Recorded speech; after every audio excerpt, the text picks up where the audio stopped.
Talk.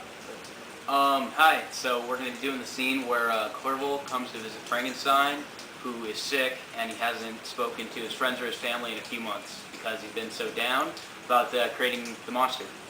All right. I wonder what's happening with Victor. I haven't heard from him in many a month. Nothing could equal my delight on seeing Clerval. His presence brought back to my thoughts my father, Elizabeth, and all those scenes of home so dear to my recollection. I grasped his hand, and in a moment forgot my horror and misfortune. I felt suddenly, and for the first time during many months, calm and serene joy. My dearest Henry, I'm so happy for you to be here, but I must inquire, how did you leave my father, my brothers, Elizabeth? Very well indeed.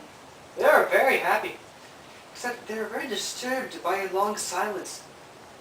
You rarely write to them? And what's going on, Victor? You look so pale, so thin. It's as if you've been watching something for many a night. You guessed correctly. I've been in the middle of an occupation the last few nights, and well, I hope it all to be behind me now. I hope to be at length free of it. I trembled excessively. I could not endure to think of, and far less to allude to, the occurrences of the preceding night.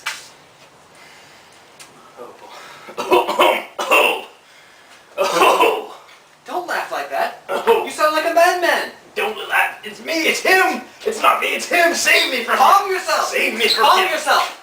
From him. There's no one there. I imagined that the monster seized me. I struggled furiously and fell down in a fit.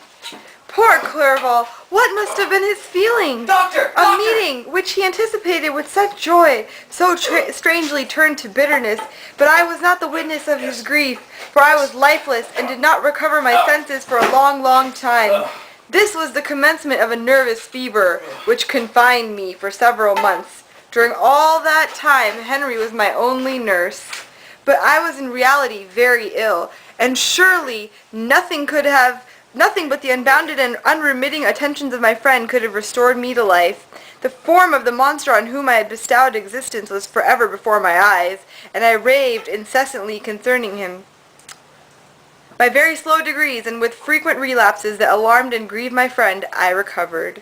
I remembered the first time I became capable of observing outward objects, with any kind of pleasure. I felt also sentiments of joy and affection revive in my bosom. My gloom disappeared, and in a short time I became as cheerful as before I was attacked by the fatal passion. Oh, Clerval, I don't know how to thank you. You spent the entire winter, at my bedside while I was sick, when you said you would be in study. How can I ever thank you? You will repay me. You will forgive me, won't you? Yeah, you will repay me entirely. And another thing. Contact your cousin and your father. They miss you a lot. How could you think that my first thought would not be to contact those that I love and that deserve my love?